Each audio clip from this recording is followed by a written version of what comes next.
उड़ता जम्मू कश्मीर, आखिर जिम्मेदार कौन? कश्मीर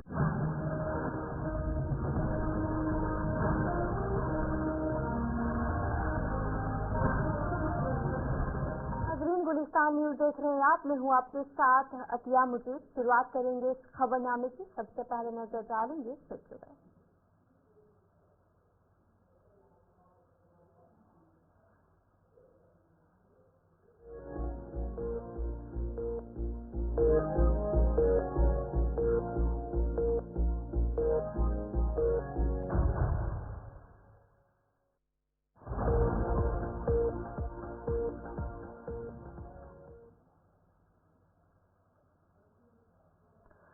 तो चलिए कि कुछ अहम सुर्खियां अब दीगर खबरों की तरफ भी रुख करेंगे, जहां पर शुरुआत सबसे पहले बड़ी खबर के साथ करेंगे। लेफ्टिनेंट गवर्नर मनोज सिन्हा की तरफ से एक बड़ा बयान जो है वो सामने आ रहा है। आईजी मनोज सिन्हा की बात करें तो उनकी तरफ से एक बड़ा बयान सामने आया है। पंचायत इंतखाबात के हवाले से जो ये बड़ा बयान है आईजी मनोज सिन्हा की तरफ से दिया गया है। उनकी तरफ से कहा गया कि पंचायती इंतखाबात अब जो जल्द है वो होंगे। आईजी मनोज सिन्हा की तरफ से एक बड़ा बयान जो है वो इस वक्त सामने आ रहा है, जहां पर आईजी मनोज सिन्हा की तरफ से कहा गया कि पंचायती इंतखाबात के लिए तमाम तैयारियां जो है वो मुकम्मल है। और उनकी तरफ से भी कहा गया कि अप्रैल मई में जो इंतखाबात है वो हो सकते हैं पंचायती इंतखाबात। उनकी तरफ से भी कहा गया कि तमाम तबकों को जो नुमाइंदगी है वो मिलेगी और कानून में तरमीम भी पूरी तरीके से मुकम्मल हो चुकी है और अब जल्द ही पंचायती इंतखाबात जो है वो होंगे। लेफ्टिनेंट गवर्नर मनोज सिन्हा की तरफ से जो ये बयान है वो सामने आ रहा है, जहाँ पर उन्होंने पंचायती इंतखाबात के हवाले से बात करते हुए कहा कि जल्द ही पंचायती इंतखाबात होंगे। और इसके अलावा भी उन्होंने किसान सूबे की बात करेंगे, उस हवाले से भी उन्होंने बात की। आइंदा 5 सालों में ज़राअत के सूबे में इनकलाब आएगा, उनकी तरफ से कहा गया। इसके अलावा उन्होंने कहा कि रियासत में जीडीपी में किसानों का एक अहम किरदार है। मरकजी हुकूमत ने किसानों के लिए खसूसी स्कीम का भी ऐलान किया है। आज इन बातों का इजहार आईजी मनोज सिन्हा की तरफ से कहा गया, जहां पर पंचायती इंतखाबात के हवाले से बात की और साथ ही साथ ज़राअत के सूबे में इनकलाब के हवाले से भी उन्होंने कहा कि रियासत में जीडीपी में किसानों का एक अहम किरदार है और मरकजी हुकूमत ने किसानों के लिए एक खसूसी स्कीम का ऐलान किया है। आईजी मनोज सिन्हा की तरफ से जो आज ये बयान है वो सामने आया, जहाँ पर लेफ्टिनेंट गवर्नर मनोज सिन्हा ने आज सीडी मेला की बात करेंगे उसे इनॉग्रेट किया और इन बातों का इजहार उन्होंने किया, जहाँ पर पंचायत के इंतखाबात के हवाले से उन्होंने बात की कि जल्द ही पंचायत के इंतखाबात किए जाएंगे और अप्रैल मई तक इंतखाबात किए जाएंगे। और इसके अलावा उनकी तरफ से क्या कुछ कहा गया है आप देखें।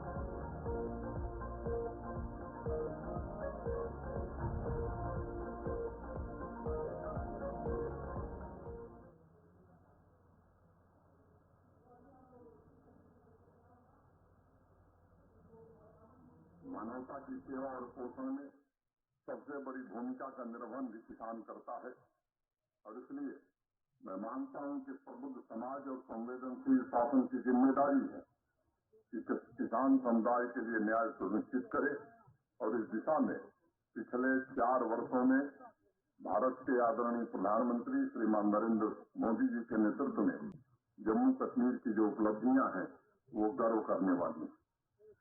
प्रशासन ने पिछले 4-5 वर्षों में सुनिश्चित किया है कि जम्मू कश्मीर के 13 लाख किसान परिवारों तथा समाज के प्रत्येक व्यक्ति को समान अधिकार, समान अवसर, प्रत्येक स्टेक होल्डर को जम्मू कश्मीर की विकास यात्रा में भागीदार बनने का अवसर मिले। सामाजिक न्याय, समान अधिकार, समान अवसर, ये सुशासन के 3 सबसे बड़े स्तंभ होते हैं और इसीलिए चाहे वो पिछड़े वर्ग के लोग हों, दलित वर्ग के लोग हों या आदिवासी समाज के लोग, माननीय प्रधानमंत्री जी के नेतृत्व में उन्हें उचित आरक्षण देकर के विकास की मुख्य धारा से जोड़ने का काम पिछले 4-5 वर्षों में हुआ है। एक बात का जिक्र मैं जरूर करना चाहता हूं कई पूर्व सरपंच यहाँ बैठे हैं। पंचायतों के चुनाव होने चाहिए थे, लेकिन एक संवैधानिक कठिनाई थी। हमारे यहाँ पंचायती राज व्यवस्था में ओबीसी अदर बैकवर्ड क्लासेस को रिजर्वेशन नहीं था। अनेक बंधुओं ने जो इस समुदाय से हैं उन्होंने प्रतिवेदन दिया था और इसके कारण एक्ट में संशोधन करना पड़ा, जो भारत की संसद ने किया। अब पंचायतों के चुनाव का मार्ग प्रशस्त हो गया। बीच में लोकसभा और विधानसभा के चुनाव आ गए।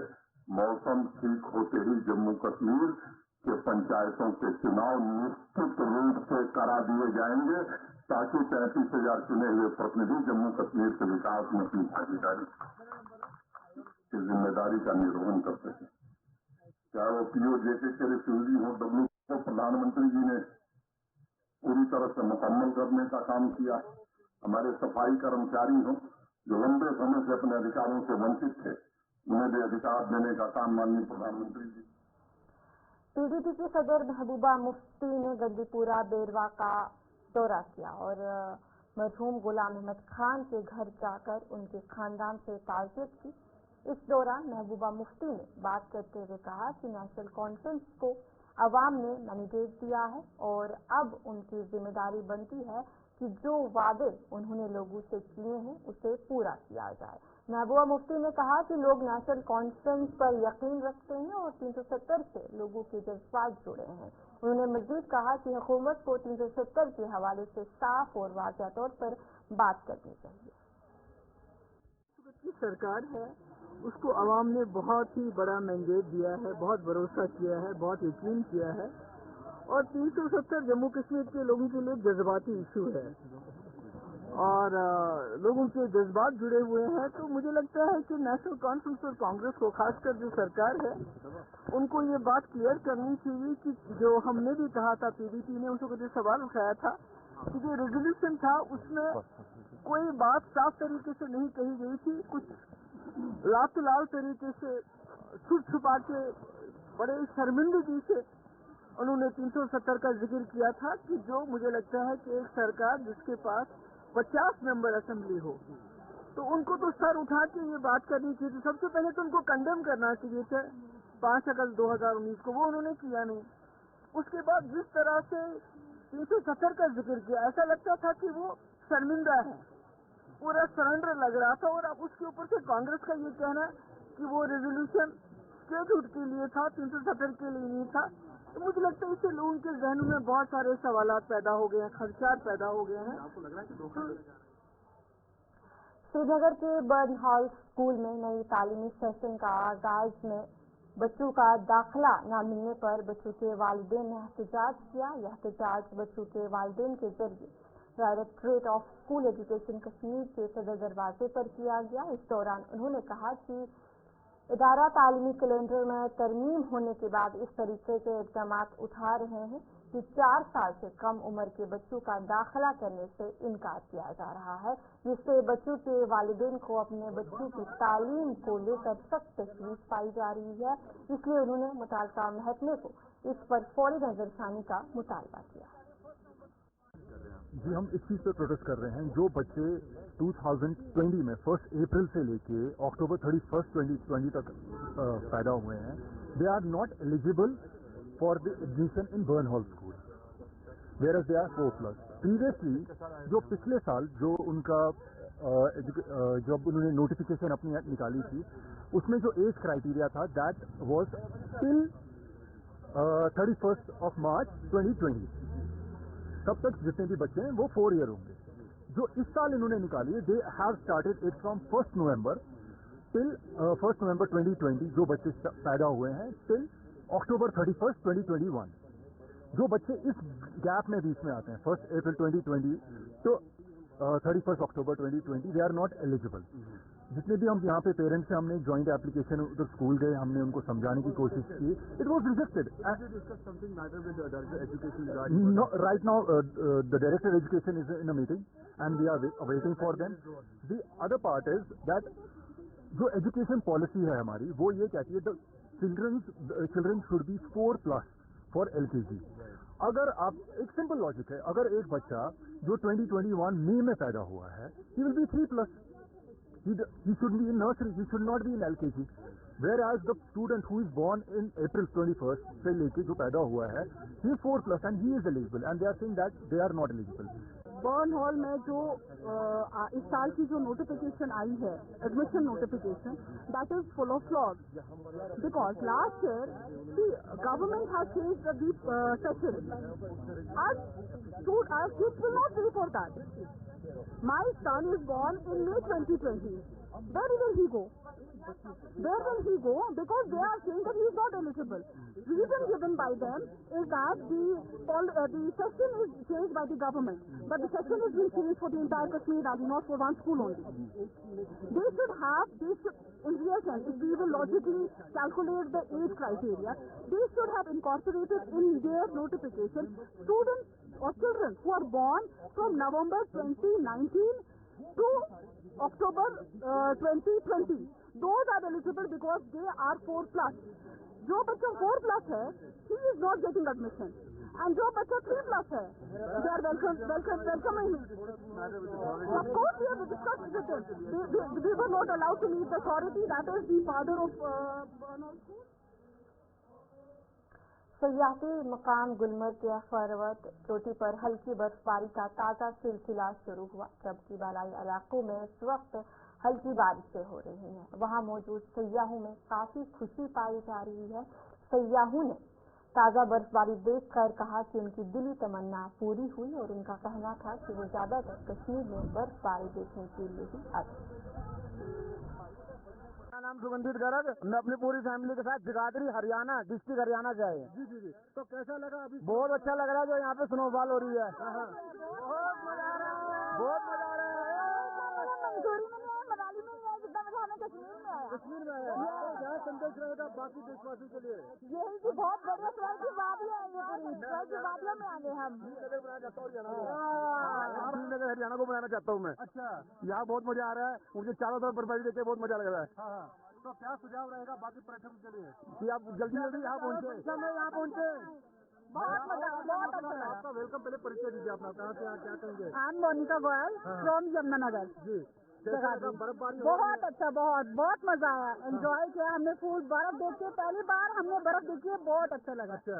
बहुत मजा आया. स्नोफॉल हो रहा है मैम? थोड़ा लाइव हो रहा है, लाइव स्नोफॉल हो रहा है. बहुत अच्छा वेदर है, ऑसम वेदर, मतलब ट्रिप का मजा आ गया. हाँ. बहुत बढ़िया. तो अब जाके क्या संदेश रहेगा बाकी लोग जो कि सब लोग आए, विजिट करें, कश्मीर की वादी में जरूर आए. इस बार लाइफ टाइम में एक बार आना बनता है. इस वक्त हम मौजूद हैं सयाहती मुकाम गुलमर्ग में. सयाहती मुकाम गुलमर्ग के बाउल में रवा बर्फ की पहली बर्फबारी जो है वो रिकॉर्ड की गई है और इस मैदानी इलाकों में मुसलसल बारिशों का सिलसिला अगर जारी है. वहीं पहाड़ी इलाकों में सयाहती मुकाम गुलमर्ग सनशाइन पीक और अपरवट पहाड़ी पर रवा बर्फ की पहली बर्फबारी रिकॉर्ड की गई और इस वक्त सयाहती मुकाम गुलमर्ग में भी आप देख सकते हैं कि यहाँ पर बर्फ की सफेद चादर जो है वो बिछ गई है और कहीं न कहीं सयाह जो है वो इस ताजा बर्फबारी से खूब लुत्फ उठा रहे हैं. मुगल रोड पर कल बर्फबारी की वजह से ट्रैफिक के लिए उसे बंद करना पड़ा था. ताहम आज सूरत हाल बेहतर होने के बाद ट्रैफिक की रवानी दोबारा बहाल कर दी गई है. हुकाम के मुताबिक बर्फबारी की वजह से सड़क आमदोरफ्त में मुश्किलात पेश आ रही थी. बर्फ हटाने और सड़क को साफ करने के बाद ट्रैफिक के लिए रास्ता खोल दिया है और अब लोगों को सफर में किसी किस्म की रुकावट का सामना नहीं हो रहा है. इसी पर मजीद तफसीलात दे रहे हैं हमारे नुमाइंदे आकाश में. बात करेंगे मौसम के हवाले से. खराब मौसम की वजह से मुगल रोड की बात करेंगे. तारीखी मुगल शाहरा जो आज सुबह 2 घंटे ट्रैफिक की आमदोरफ्त के लिए बंद रखना पड़ा क्योंकि मैदानी इलाकों में इस वक्त भी हल्की सी बारिश हो रही है. और आज सुबह की बात करें जो है पीर पुशाना से लेकर पीर गली तक जो हल्की स्नोफॉल हुई, जिसके बाद जो है ट्रैफिक की आमदोरफ्त को मुगल रोड को जो है बंद कर दिया गया था. उसके बाद जो है मुगल रोड डिपार्टमेंट की तरफ से जो है मशीनरी लगाई और नमक छिड़कने का काम शुरू किया गया और काम अभी 1 घंटे पहले जो है ट्रैफिक की आमदोरफ्त मुगल रोड पर बहाल हो चुकी है. डिपार्टमेंट से भी बात हुई है, मुगल रोड के ट्रैफिक डिपार्टमेंट से भी बात हुई है. उनका कहना है कि कोई भी शख्स इस शाहरा पर विजिट करने से पहले ट्रैफिक कंट्रोल रूम से भी राब्ता करे और इस वक्त भी जो है खराब मौसम है इस इलाके में. अगर देर शाम को कोई ज्यादा स्नोफॉल होती है तो हो सकता है शाहरा कुछ घंटों के लिए बंद भी हो सकती है क्योंकि इस वक्त मौसम विभाग की तरफ से जो बताया गया था 15 और 16 को बारिश का सिलसिला जारी रहेगा। उसी को मद्देनजर रखते हुए इस वक्त जो है मैदानी इलाकों में बारिश और अपर रीच में आज सुबह स्नोफॉल भी हुआ था। तो अब बात करें, इस वक्त भी ट्रैफिक बहाल है। जिस तरीके से मैंने पहले भी बताया, ट्रैफिक कंट्रोल रूम से राब्ता करने के बाद ही जो है इस शाहरा पर विजिट करें। मैं आकाशवाणी कैमरामैन हमदानी के साथ गुलिस्तान न्यूज।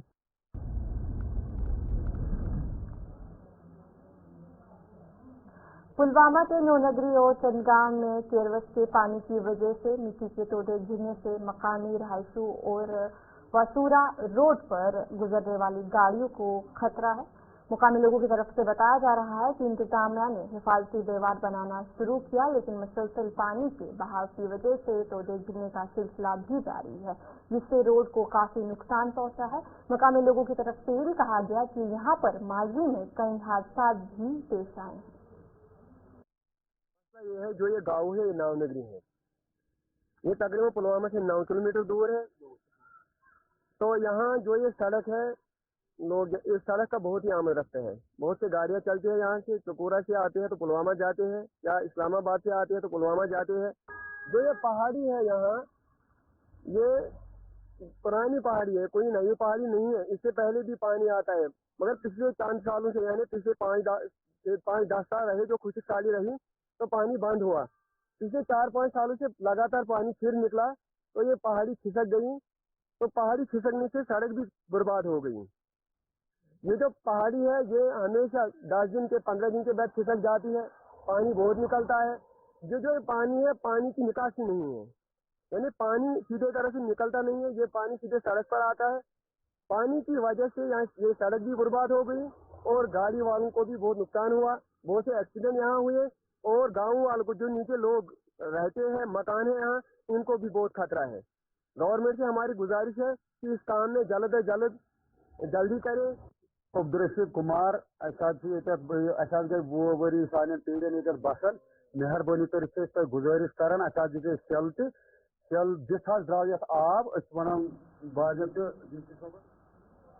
ट्रेनपुरा बाईपास श्रीनगर में 2 कम उम्र बच्चों की हलाकत के बाद पुलवामा में ARPO ने ट्रैफिक कानून के खिलाफ वर्जी करने वालों के खिलाफ आगाही मुहिम चलाई। इस दौरान तेज रफ्तारी, कम उम्र बच्चों के 2 पहियों गाड़ियां चलाने और बगैर दस्तावेजात गाड़ियों के खिलाफ कार्रवाई की गई और कई गाड़ियां जो है उन्हें चालान भी किया गया और जुर्माना भी वसूल किया गया।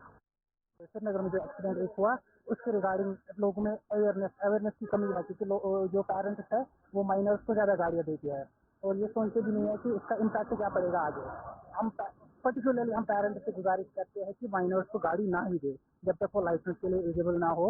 जब वो लाइसेंस के लिए एलिजिबल हो, उनके लाइसेंस बना के तब जाके उनको गाड़ी दी जाए। तो अब ये जो एनफोर्समेंट ड्राइव है, इसमें हम देखते हैं कि गाड़ी कोई रैश ड्राइव मत कर रहा है, कोई सीट बेल्ट यूज कर रहे हैं, या हेलमेट के बगैर नहीं ना है, कोई लाइसेंस है, पेपर्स है, डॉक्यूमेंट्स वगैरह है। तो अभी तक हमने 20,000 फाइन किया है।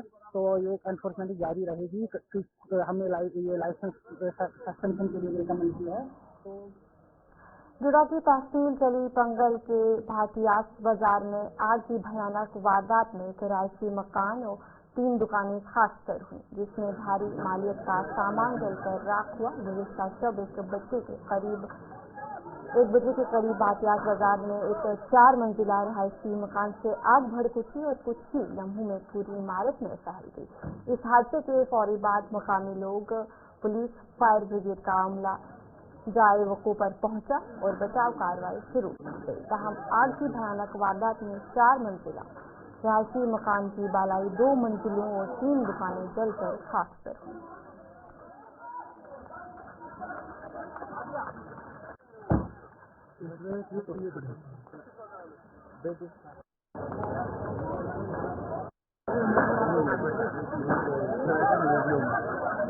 मेरा नाम अमित शिवकोत्रा है। मैं assistant director fire and emergency command Doda and Kishtwar का मेरे पास एडिशनल चार्ज है।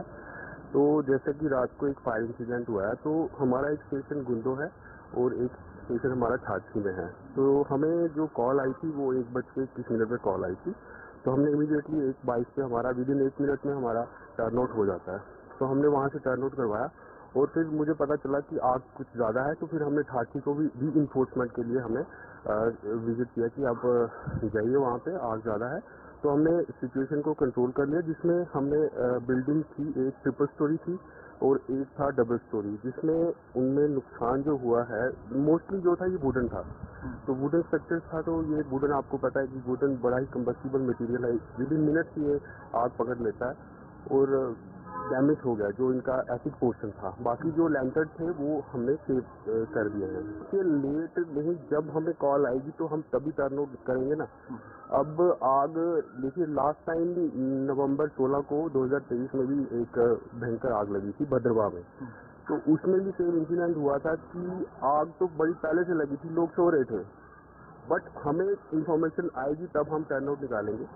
तो हमें इन्फॉर्मेशन 1:21 पे आई और विद इन 1 मिनट हमने टर्न आउट निकाला। और मैं अभी स्पॉट पे ही जा रहा हूँ, तो उधर मैं खुद विजिट करूँगा, देखूंगा कि क्या क्या नुकसान हुआ है और लोगों से मिलूंगा, बात करूँगा। बाकी ऐसा कुछ नहीं है, हम इमीडिएटली पहुँचते हैं, क्योंकि मैं आपके माध्यम से ये भी कहना चाहता हूँ लोगों की, ये विंटर सीजन है, जो ड्राई स्पेल चल रहा है, जहाँ पे लोग हीटिंग गैजेट्स का यूज़ करते हैं, तो उनके डूज एंड डोंट्स को प्रॉपरली फॉलो करें, कोई ओवर हीटिंग ना हो, कोई ओवरलोड ना पड़े, तो इस तरह से फायर के इंसिडेंट ज़्यादा हो सकते हैं। तो एक रिक्वेस्ट है मेरी यहाँ पे डोडा और किश्तवाड़ के वासियों से कि ये प्लीज़ आप थोड़ा ध्यान रखें। बाकी हम फायर एंड इमरजेंसी सर्विसेज हैं, हम आपके लिए ही हैं, और हम जहाँ तक हमारे को रोड हमें अप्रोचेबल मिलेगा, क्योंकि आप देखते हैं कि यहाँ पे लिंक रोड्स हैं, सिंगल रोड्स हैं, और फायर टेंडर है, ये कम्प्लीटली फील्ड रहता है, जिसमें 7000 लीटर पानी रहता है, तो उसको मैन और मशीनरी को स्पॉट पे पहुंचने पे भी हम इतना रिस्क में अपनी लाइफ को डालकर हम वहाँ पे जाते हैं और फायर फाइटिंग करते हैं। तो आई थिंक मुझे जहाँ तक इन्फॉर्मेशन मिली है, तो हमारे जवानों ने काफ़ी अच्छा काम किया है।